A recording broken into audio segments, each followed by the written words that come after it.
नमस्कार मित्रों। कठिनाइयों का मतलब असंभव नहीं है। कठिनाई का मतलब असंभव नहीं है। इसका सीधा सा मतलब है कि आपको मेहनत कड़ी करनी होगी कि आपको मेहनत कड़ी करनी होगी। इन्हीं पंक्तियों के साथ आज फिर मैं आप लोगों के लिए उपस्थित हूँ। कक्षा 10वीं क्षितिज का एक पाठ है बिस्मिल्लाह खां। नौबत खाने में इबादत। उसके कुछ महत्वपूर्ण प्रश्नों को लेकर चलिए तो हम अध्ययन आरंभ करते हैं। यतीन्द्र मिश्र का जन्म कब और कहाँ हुआ? यतीन्द्र मिश्र का जन्म कब और कहाँ हुआ? तो सही उत्तर आएगा मित्रों 12 अप्रैल 1977 को अयोध्या में। यतीन्द्र जी ने बिस्मिल्लाह खां को समर्पित करते हुए किस पुस्तक की रचना की? ये जरूर देख लीजिएगा, ये बहुत महत्वपूर्ण प्रश्न है। यतीन्द्र जी ने बिस्मिल्लाह खां को समर्पित करते हुए किस पुस्तक की रचना की थी? सुर की बारादरी। किस पुस्तक की रचना की थी? सुर की बारादरी। यतीन्द्र जी ने गिरजा देवी के जीवन और संगीत साधना पर कौन सी पुस्तक लिखी? ये भी बहुत महत्वपूर्ण प्रश्न है दोस्तों। यतीन्द्र जी ने गिरजा देवी के जीवन और संगीत साधना पर कौन सी पुस्तक लिखी? तो इसका सही उत्तर आएगा गिरिजा। अगला है यतीन्द्र जी किस पत्रिका के संपादक हैं? यतीन्द्र जी किस पत्रिका के संपादक हैं? चलिए हम देखते हैं आगे इसका उत्तर और अन्य प्रश्नों को। तो इसका सही उत्तर है 6 मासिक पत्रिका साहित्य के। ये एक अर्धवार्षिक पत्रिका है, 6 माह में निकलती है। ये इसके संपादक हैं। प्रश्न क्रमांक 5, यतीन्द्र जी के कितने काव्य संग्रह प्रकाशित हो चुके हैं? यतीन्द्र जी के कितने काव्य संग्रह प्रकाशित हो चुके हैं? तो मित्रों यहाँ पर सही उत्तर आएगा इनके 3 काव्य संग्रह प्रकाशित हो चुके हैं। इसमें है यदा कदा, अयोध्या तथा अन्य कविताएं और ड्योढ़ी पर आलाप। ये 3 इनके जो काव्य संग्रह हैं वह प्रकाशित हो चुके हैं। प्रश्न क्रमांक 6, बिस्मिल्लाह खां जी का जन्म कहाँ हुआ था? ये देख लीजिएगा दोस्तों, ये बहुत ही महत्वपूर्ण प्रश्न है। बिस्मिल्लाह खां जी का जन्म कहाँ हुआ था? डुमराव बिहार। कहाँ पर हुआ था? डुमराव बिहार। बिस्मिल्लाह खां जी का ननिहाल कहाँ था? बिस्मिल्लाह जो खां है इनका ननिहाल कहाँ था? तो इसका सही उत्तर आएगा काशी में। कहाँ पर है? काशी में। प्रश्न क्रमांक 8, शहनाई की मंगल ध्वनि का नायक किसे कहा गया है? शहनाई की मंगल ध्वनि का नायक किसे कहा गया है? तो सही उत्तर आएगा बिस्मिल्लाह खां जी को। किसको कहा गया है? बिस्मिल्लाह खां जी को। आगे बढ़ते हैं हम। प्रश्न क्रमांक 9, बिस्मिल्लाह खां जी के जो भाई हैं उनका क्या नाम था, जो उनसे केवल 3 साल बड़े थे उस समय जब बिस्मिल्लाह खां जी की उम्र 6 वर्ष है? और पाठ के अंदर बताया गया है कि उनके जो बड़े भाई हैं उनकी उम्र 9 वर्ष है। वो भाई कौन थे? शमसुद्दीन। कौन थे? शमसुद्दीन खां, जो कि उनसे कितने साल बड़े थे? केवल 3 साल बड़े थे। प्रश्न क्रमांक 10, बिस्मिल्लाह खां जी के मामा का क्या नाम था? जो उनके मामा द्वय थे, मामा द्वय मतलब दोनों मामा, मामा द्वय भी, ये भी पूछा जा सकता है कि मामा द्वय का क्या अर्थ है? तो यहाँ मामा द्वय का अर्थ आएगा दोनों मामा। तो उनके जो 2 मामा थे उनका क्या नाम था? तो यहाँ मित्रों सही उत्तर आएगा सादिक हुसैन और अली बख्श। कौन थे? सादिक हुसैन और अली बख्श, इनके ये 2 मामा थे। तो इनके ये दोनों नाम हैं। अब डुमराव किस नदी के किनारे पर बसा हुआ है? ये बहुत ही महत्वपूर्ण प्रश्न है दोस्तों। डुमराव किस नदी के किनारे पर बसा हुआ है? सही उत्तर आएगा सोन नदी के किनारे, जो कि बिहार में है। किसके किनारे? सोन नदी के किनारे। यहीं पर वो शहनाई में रखने वाली जो रीढ़ होती है वो उसकी जो नरकट जो घास होती है वो इसी नदी के किनारे पर पाई जाती है। प्रश्न क्रमांक 12, सलार हुसैन खां बिस्मिल्लाह खां जी के कौन थे? जो सलार हुसैन खां थे भाई बिस्मिल्लाह खां जी के कौन थे? तो यही सही उत्तर आएगा परदादा। या ऐसा भी पूछा जा सकता है कि बिस्मिल्लाह खां जी के परदादा का क्या नाम था? तो सही उत्तर आएगा सलार हुसैन। मतलब आप दोनों प्रकार से इस प्रश्न को देख सकते हैं। प्रश्न क्रमांक 13, बिस्मिल्लाह खां जी के माता पिता का क्या नाम था? बिस्मिल्लाह खां जी के माता पिता का क्या नाम था? तो सही उत्तर है पैगंबर बख्श और मिट्ठन। पिता पैगंबर बख्श और माता का नाम मिट्ठन था। तो यहाँ सही उत्तर आएगा पैगंबर बख्श और मिट्ठन। प्रश्न क्रमांक 14, बिस्मिल्लाह खां रियाज के लिए कहाँ जाया करते थे? जब बचपन में वह रियाज के लिए कहाँ जाते थे? तो सही उत्तर आएगा बालाजी के मंदिर। कहाँ पर जाते थे? बालाजी के मंदिर। प्रश्न क्रमांक 15, रसूलन और बतूलन बाई कौन थी? ये वो रसूलन और बतूलन बाई हैं जिनको देखकर संगीत की साधना बिस्मिल्लाह खां जी के अंदर जागृत हुई थी। तो यहाँ सही उत्तर आएगा गायक बहनें। ये दोनों गायक बहनें थी और इनके ही गायन को सुन सुनकर बिस्मिल्लाह खां में संगीत के प्रति साधना या रुचि उत्पन्न हुई थी। बिस्मिल्लाह खां को किस रास्ते से बालाजी मंदिर जाना अच्छा लगता था? तो इसका सही उत्तर आएगा मित्रों, रसूलन और बतूलन बाई के घर वाला जो रास्ता था उस रास्ते से जाना इनको अच्छा लगता था। प्रश्न क्रमांक 17, बिस्मिल्लाह खां के जीवन के आरंभिक दिनों में संगीत के प्रति आसक्ति किससे मिली थी? देखिए, अभी मैंने उसका ही उत्तर आपको पहले बताया था, रसूलन और बतूलन बाई के गीतों को सुनकर। जो रसूलन बाई और बतूलन बाई थे, इनके गीतों को सुनकर संगीत के प्रति आसक्ति इनके अंदर जगी थी। प्रश्न क्रमांक 18, भीम पलासी और मुल्तानी क्या है? भीम पलासी और मुल्तानी शब्दों का जिक्र पाठ के अंदर हुआ है। तो ये क्या हैं? ये दो रागों के नाम हैं। क्या है मित्रों? ये रागों के नाम हैं, मतलब संगीत में गाए जाने वाले जो राग होते हैं उनके नाम हैं। प्रश्न क्रमांक 19, शहनाई का उल्लेख कहाँ नहीं मिलता है? ये बहुत ही महत्वपूर्ण प्रश्न है। शहनाई का उल्लेख कहाँ नहीं मिलता है? मित्रों, इसका सही उत्तर आएगा वैदिक इतिहास में। कहाँ नहीं मिलता है? वैदिक इतिहास में इसका उल्लेख नहीं मिलता है। प्रश्न क्रमांक 20, अरब देश में फूंक कर बजाए जाने वाले यंत्रों को क्या कहते हैं? फूंक कर बजाए जाने वाले जो वाद्य यंत्र हैं इनको क्या कहा जाता है? सही उत्तर आएगा नए। क्या आएगा मित्रों? नए। प्रश्न क्रमांक 21, रोजाना मचे का क्या अर्थ है? रोज ना मचे का क्या अर्थ है? रोज ना मचे का क्या अर्थ है? ये उसमें जिक्र हुआ है पाठ में कि रोज ना मचे में बालाजी का जो मंदिर है वो सबसे पहले है। तो इसका सही उत्तर आएगा रोज किए जाने वाले कार्य का ब्यौरा लिखने वाली जो पुस्तक है उसको हम क्या बोलते हैं? रोज न मचे बोलते हैं। प्रश्न क्रमांक 22, शहनाई किस मंगल ध्वनि का संपूरक है? शहनाई किस मंगल ध्वनि का संपूरक है? तो यहाँ सही उत्तर आएगा मित्रों प्रभाती का। किसका? प्रभाती। प्रश्न क्रमांक 23, शहनाई का वर्णन पहली बार कहाँ मिला?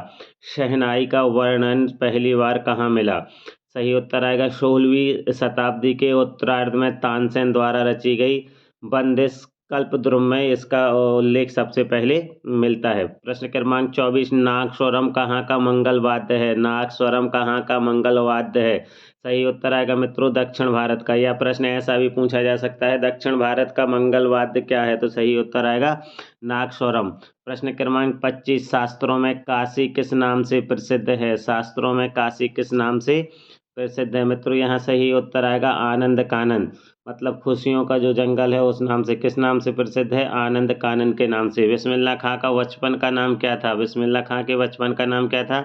अमीरुद्दीन। सही उत्तर क्या है मित्रों? अमीरुद्दीन। मुहर्रम के समय खां साहब कितने दिन का शोक मनाते हैं? मुहर्रम का जो महीना चलता है जहाँ हुसैन साहब के परिवार और उनके शिष्यों के प्रति अजादारी मतलब शोक व्यक्त किया जाता है, उसमें बिस्मिल्लाह खां कितने दिन का शोक मनाते हैं? 10 दिन का शोक मनाते हैं मित्रों। कहते हैं 10 दिनों में कोई भी संगीत कार्यक्रम उनमें उनके परिवार का कोई सदस्य शिरकत नहीं करता है, भाग नहीं लेता है।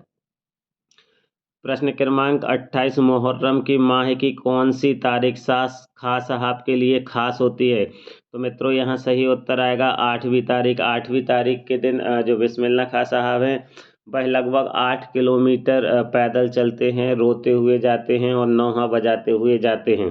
तो यहाँ सही उत्तर आएगा 8वीं तारीख। प्रश्न क्रमांक 29, खां साहब कितने किलोमीटर तक पैदल रोते हुए नौहा बजाते जाते हैं?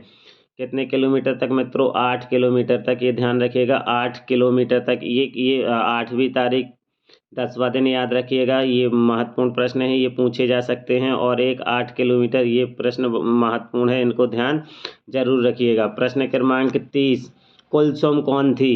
कुलसुम कौन थी मित्रों? यहाँ सही उत्तर आएगा हलवाइन। कुलसुम कौन थी? हलवाइन।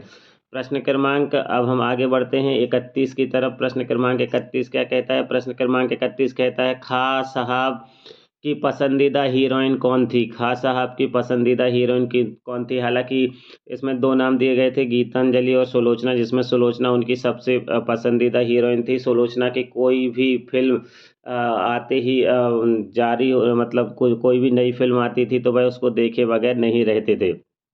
प्रश्न क्रमांक 32, काशी को किसकी पाठशाला कहा गया है? जो काशी है इसको किसकी पाठशाला कहा गया है? तो सही उत्तर आएगा संस्कृति की पाठशाला। प्रश्न क्रमांक 33, संगीत की थापों पर कौन जागता व सोता है? संगीत की थापों पर कौन जागता व सोता है? तो मित्रों यहाँ सही उत्तर आएगा काशी। कौन है? काशी जो शहर है ये आज भी संगीत की थापों पर ही जागता है और उसी पर सोता है। प्रश्न क्रमांक 34, काशी में संगीत आयोजन की परंपरा को कैसा कहा गया है? तो मित्रों यहाँ सही उत्तर आएगा प्राचीन और अद्भुत। या प्रश्न ऐसा भी आ सकता है कि किस आयोजन को प्राचीन और अद्भुत कहा गया है? तो यहाँ सही उत्तर आएगा संगीत आयोजन की परंपरा को। प्रश्न क्रमांक 35 बहुत ही महत्वपूर्ण प्रश्न है दोस्तों, इसको जरूर देख लीजिएगा। संकट मोचन मंदिर काशी की किस दिशा में स्थित है? संकट मोचन मंदिर काशी की किस दिशा में स्थित है? सही उत्तर आएगा दक्षिण दिशा में। कहाँ पर स्थित है मित्रों?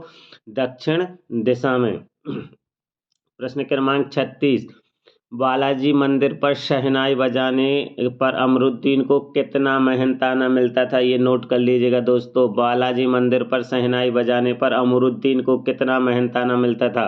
सही उत्तर आएगा 58। और यही 58 की जो कमाई होती थी इसी को लेकर वह कहाँ निकल जाते थे? सुलोचना की नई फिल्म आई नहीं और उसको देखने के लिए निकल जाते थे। प्रश्न क्रमांक 37, बिस्मिल्लाह खां सच्चा सुर पाने के लिए क्या खर्च करते हैं? किस चीज़ को वह हमेशा खर्च करते हैं सच्चा सुर पाने के लिए? तो सही उत्तर है पांचों वक्त की जो नवाज की प्रार्थना होती थी वह उसको सच्चा सुर पाने के लिए खर्च कर देते थे। प्रश्न क्रमांक 38, बिस्मिल्लाह खां की मृत्यु कितने वर्ष में हुई?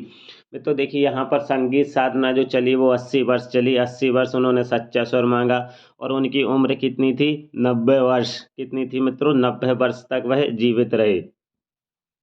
प्रश्न क्रमांक 39, शहनाई का उल्लेख बार बार किस भाषा के लोकगीतों में मिलता है?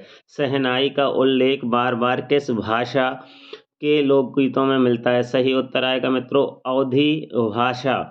इसमें अवधी भाषा के में ये के जो लोकगीत हैं उसमें बार बार शहनाई का उल्लेख मिलता है। प्रश्न क्रमांक 40, बिस्मिल्लाह खां सच्चा सुर पाने के लिए क्या खर्च करते हैं?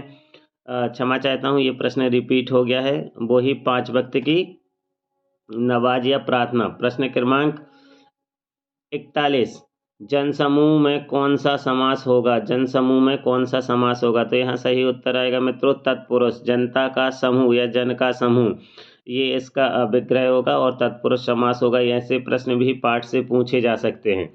प्रश्न क्रमांक 42, खुशी और गम के अवसर पर कौन से राग बजाए जाते हैं? खुशी और जो गम होता है उसके अवसर पर कौन से राग बजाए जाते हैं? तो सही उत्तर आएगा सहरा बन्ना और नौहा। सहरा बन्ना उत्सव या खुशी के अवसर पर बजने वाला राग है और नौहा दुख या गम के समय बजने वाला राग है। प्रश्न क्रमांक 43, बिस्मिल्लाह खां साहब की एक रीढ़ कितने समय में गीली हो जाती थी? ध्यान रखिएगा मित्रों, एक रीढ़ कितने समय में गीली हो जाती थी? 15 से 20 मिनट में। कितने में गीली हो जाती थी? 15 से 20 मिनट में। प्रश्न क्रमांक 44, बिस्मिल्लाह खां भारत रत्न को सॉरी यहाँ को लिखना मैं भूल गया है। बिस्मिल्लाह खां साहब को भारत रत्न कब मिला? तो यहाँ सही उत्तर आएगा 2001 में। ये नोट कर लीजिएगा मित्रों 2001 में उनको भारत रत्न से सम्मानित किया गया था। प्रश्न क्रमांक 45, बिस्मिल्लाह खां सच्चा सुर पाने के लिए ये प्रश्न फिर से रिपीट हो गया है, इसके लिए मैं क्षमा चाहता हूँ। हम आगे बढ़ते हैं प्रश्न क्रमांक 46 की तरफ। बिस्मिल्लाह खां की मृत्यु कब हुई? बिस्मिल्लाह खां की मृत्यु कब हुई? 21 अगस्त 2006 को। कब हुई मित्रों? 21 अगस्त 2006 को। प्रश्न क्रमांक 47, काशी का अपार जन समूह किससे उपकृत है? काशी का अपार जन समूह किससे उपकृत है? सही उत्तर आएगा मित्रों पंडित कंठे महाराज, विद्याधरी, बड़े रामदास जी और मौजुद्दीन जैसे रसिकों से। किससे? कंठे महाराज, विद्याधरी, बड़े रामदास जी और मौजुद्दीन जैसे रसिकों से अपार जनसमूह उपकृत है। प्रश्न क्रमांक 48, काशी में मरण को कैसा माना गया है? काशी में मरण को कैसा माना गया है मित्रों? मंगल माना गया है। कैसा माना गया है? मंगल माना गया है। प्रश्न क्रमांक 49, बिस्मिल्लाह खां सिनेमा की 3rd क्लास टिकट के लिए कितने पैसे खर्च करते थे? ये बहुत ही महत्वपूर्ण प्रश्न है दोस्तों, देख लीजिएगा, ऐसे प्रश्न अक्सर पूछ लिए जाते हैं।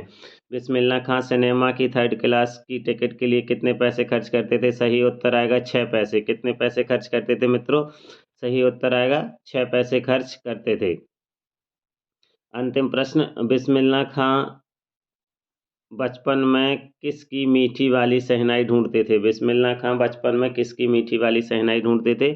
सही उत्तर आएगा अपने नाना जान की। किसकी? अपने नाना जान की। जब वह छोटे थे, नाना जब शहनाई बजाते थे उसमें से बड़ा मधुर स्वर निकलता था और उसी स्वर को वह ढूंढने के लिए जब नाना चले जाते थे तो सारे शहनाइयों को बजा बजा कर देखते थे और उनमें से जब मीठा स्वर नहीं निकलता था तो वह उनको रिजेक्ट करते जाते थे, अलग करते जाते थे, फेंकते जाते थे और अंत में उनको वह सच्चा सुर या नाना वाली शहनाई मिल गई थी। धन्यवाद मित्रों, अपने इस चैनल से जुड़े रहिए। आपने सब्सक्राइब नहीं किया है तो सब्सक्राइब कर दीजिए। धन्यवाद।